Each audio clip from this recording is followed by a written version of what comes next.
വിശുദ്ധ ലൂക്ക എഴുതിയ സുവിശേഷം അധ്യായം 19 1 മുതൽ 10 ഉൾപ്പെടെയുള്ള വാക്യങ്ങൾ.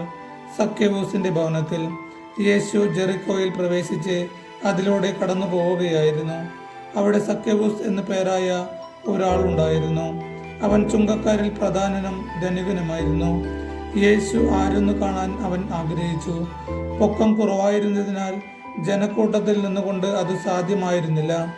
യേശുവിനെ കാണാൻ വേണ്ടി അവൻ മുമ്പേ ഓടി ഒരു സിക്കമൂർ മരത്തിൽ കയറിയിരുന്നു. യേശു അതിലെയാണ് കടന്നു പോകാനിരുന്നത്.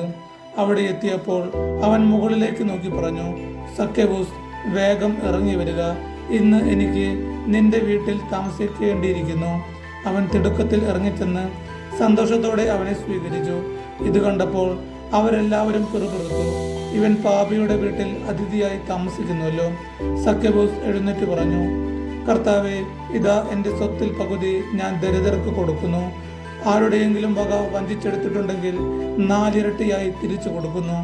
യേശു അവനോട് പറഞ്ഞു, ഇന്ന് ഈ ഭവനത്തിനു രക്ഷ ലഭിച്ചിരിക്കുന്നു. ഇവനും അബ്രാഹത്തിന്റെ പുത്രനാണ്. നഷ്ടപ്പെട്ടു പോയതിനെ കണ്ടെത്തി രക്ഷിക്കാനാണ് മനുഷ്യപുത്രൻ വന്നിരിക്കുന്നത്. നമ്മുടെ കർത്താവായ യേശു മിശിഹായ്ക്ക് സ്തുതി.